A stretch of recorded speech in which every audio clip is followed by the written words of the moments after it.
Alright, so we're going to start doing a couple of little video snippets about things that we get up to that might not make the podcast or we might not remember. But so our first day in Mexico was a little bit of an interesting one, to say the least, wasn't it, honey? Yeah.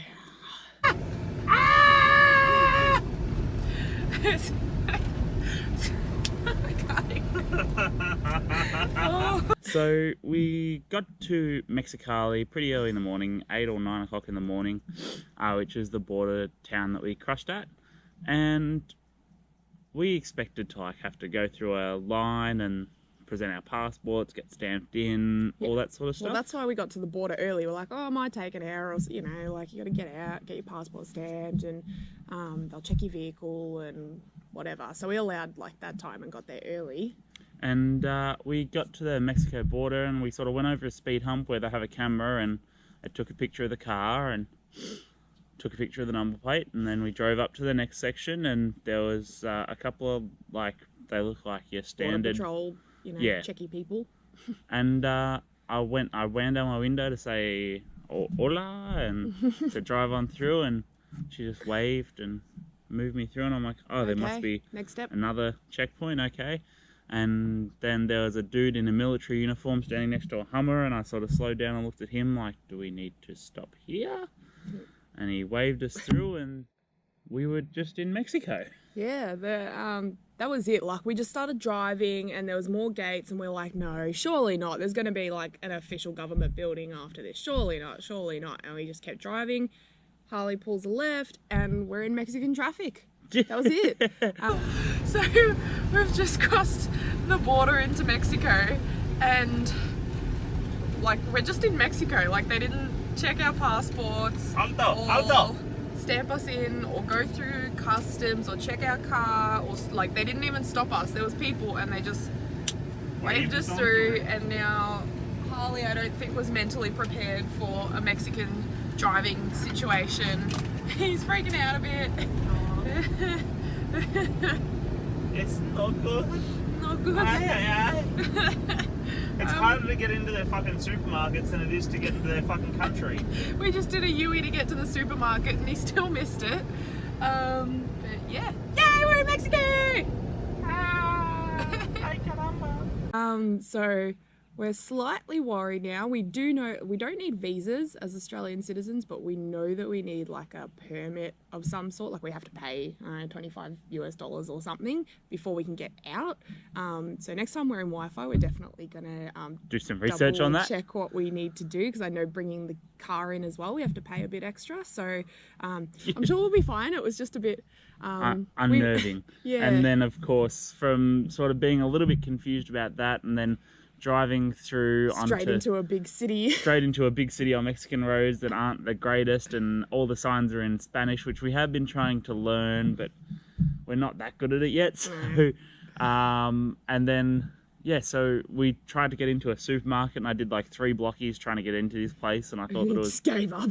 I just gave up. Fuck and the supermarket. Got there. We needed to get some breakfast, so we stopped at a 7-Eleven and had some sandwiches, and we just weren't mentally prepared.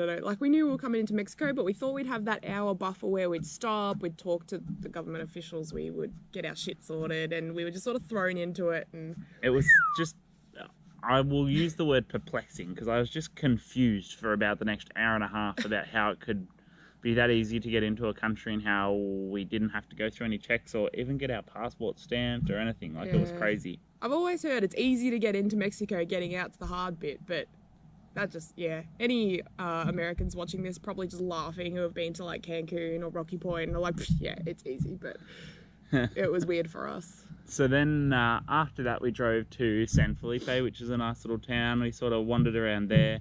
We were feeling really, really self-conscious about our Spanish. Yeah, I think we went into one shop and said hola and gracias, and then that was about it. They tried to talk to us, and we were like, oh. I don't know what you're talking about.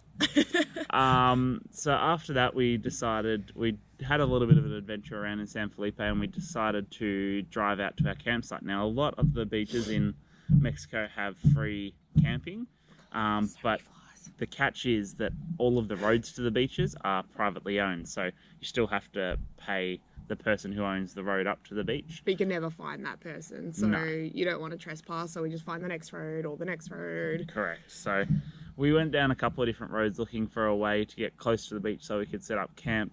And we found one, and then there was a little bit of like a rise and a fall, and we went to drive through it, and the sand got substantially thicker, and it wasn't a great time. We pulled a Darren at Rainbow Beach, if you're watching this, Darren. And we got substantially bogged. The Suburban is four-wheel drive, but it doesn't have the greatest tyres on it. That's what we call a Shamu. Yeah, we nicknamed her Shamu because it's about the size of a whale. And yeah, we got stuck. And speaking of which, we're swimming with whale sharks next week. Sorry. So after that, we tried to dig it out for about half an hour. It was the middle of the day, so the sun was beating down on the sand. It would have been, well, we checked the temperature in the car and it said it was 120 degrees on the sand. It's pretty cool. We have our temperature in our mirror. For an old car, anyway. It's cool. And so we tried to dig it out unsuccessfully for a little while, and then Kirsten went on a little bit of a walk around. Thankfully, she was wearing a little dress, so she attracted the attention of a couple of the construction guys. It was good. I was all ready to, hola, hablas inglés? I don't know, I was trying to Google translate the word for help. We got stuck in the sand. Can you tow us? Like, I had it all ready because I knew there was going to be a language barrier, or possibly. Yeah, I started walking up to the construction site. There were some guys on the roof, and there was one guy down at the car getting something. And I was like, hola, and he's like, hola, can I help you? And I was like, yes, please.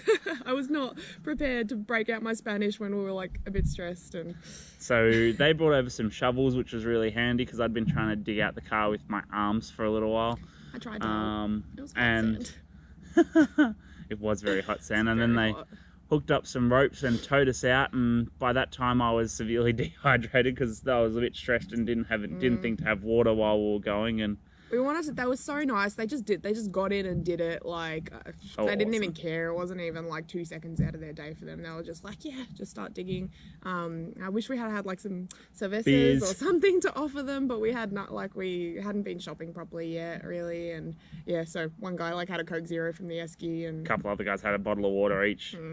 And felt bad. We should have offered something. Then we finally headed to camp, and I was feeling a touch overwhelmed, and I had a massive headache because I was badly dehydrated. And we set up camp and had a little bit of dinner and walked down to the beach. And by that time it was just, we were laying in bed, and I was thinking, you know what, I don't know how much I like Mexico. Yeah, and especially as well where we set up, there was nobody at the entrance of the campsite or anything, so we just drove in like hoping that it was free, but if we had to pay, we had to pay, whatever. And it wasn't until nighttime when we were eating our dinner that a guy just sort of zoomed down and did a big Yui in the car and came back around, and we were like, is this just a hoon messing around, or is it the campsite owner? And he wound down his window and said hello and told us how much we had to pay. And it was one of those things where we're like, how do we know that you're the owner? Like, you have you don't even have a polo with the campsite name on. You don't have a permit. You're just sitting in a car anything. saying, give me money. So we had to break out a little, like that was the first time we tried a bit of Spanish just to test it out. Yeah, test the waters and make sure he wasn't too dodgy. And we bartered him down a couple of dollars because we wanted to stay 2 nights and just calm down from our relax days. a little bit. Yeah, we sort of decided, well, we've got to give San Felipe another chance, and it was a bit overwhelming the first day. Yeah, so then we paid the chap his money and finished our dinner and went to bed. And as I said, I was laying there with a pounding headache. It was only about 7:30 at night. The sun was still slightly up. And there's a road to the beach behind us too, so there's sometimes there's cars just going for a joyride or something at 10 o'clock at night, and we're just laying in our tent like, oh God, I hope none of these people disturb us. Like, coming to rob us. Just very naive, just stressed. But yeah, so the next day we woke up, went back into San Felipe, bought some hammocks, laid down on the beach, went for a swim. I very proudly bartered him down to half the price in Spanish. Very well done. And we were just numbers were hard, like in all the pesos, like pesos pesos like convert 18 to $1. So like to buy a hammock, it was a really high price, and we haven't learned our numbers very well into the hundreds yet, so got a bit tricky, but we did good.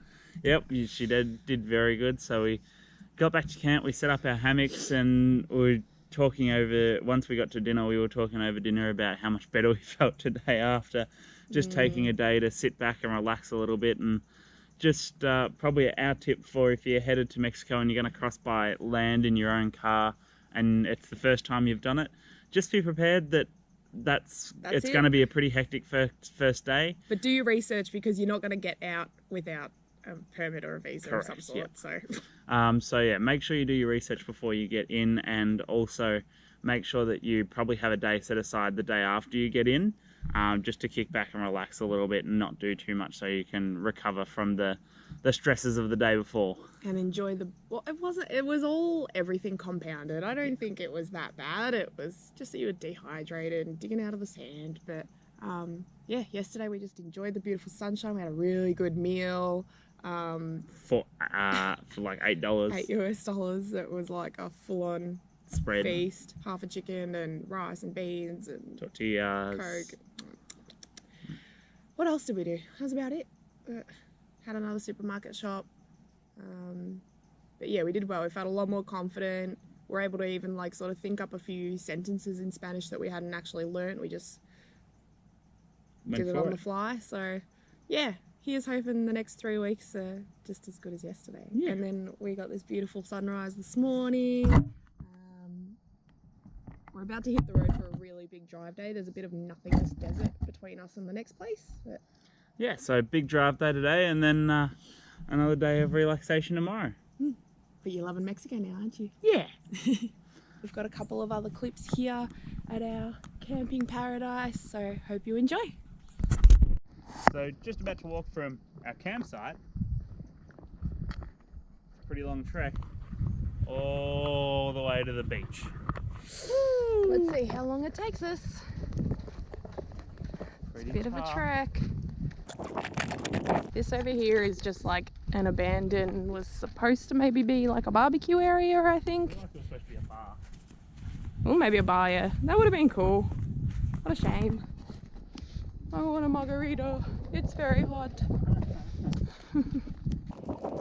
Well, it's been like 30 seconds. And we're still not at the beach. It's a shit day at the office, really.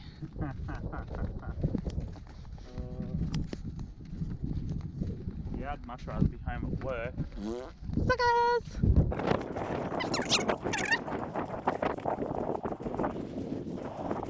The sand is that hot that we can't even take our thongs off here.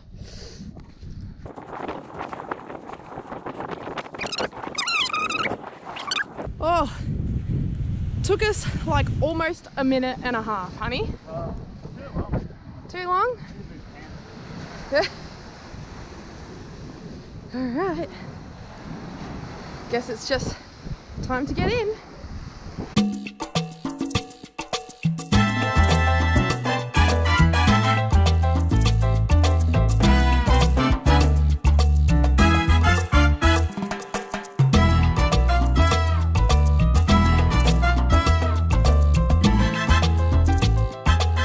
So we're at our first Mexican campground, getting ready for a shower.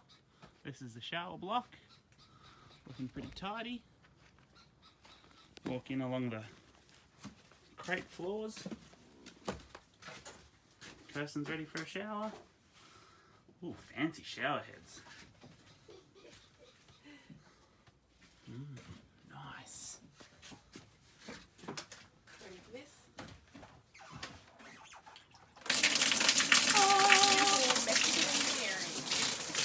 Isn't it fantastic? You have ventilated shower so the mirror doesn't fog up.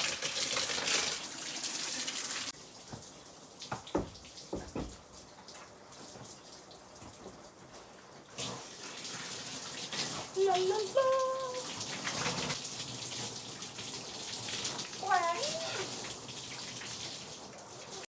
Okay, so I've just had a shower in our cool rustic showers you would have seen in that other clip, and I looked around and went to turn the tap off, and I'm so freaking glad I looked, because I have a friend over here. I don't know if you're going to be able to make him out too well. I don't really want to get too close.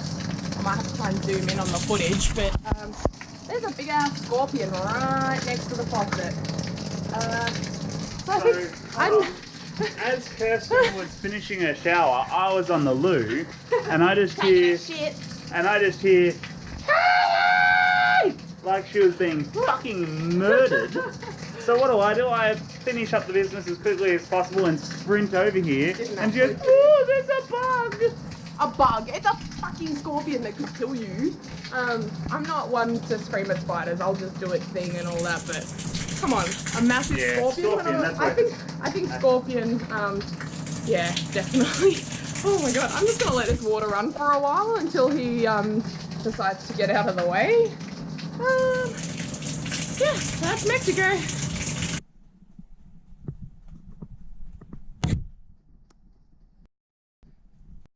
Hey Harley, do you still love Mexico? Yeah. Are you sure? That's not what you said 2 seconds ago.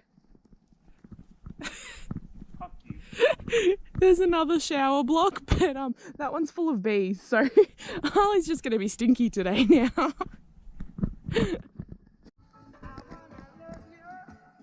Do you still hate Mexico, Harley? No. Bliss.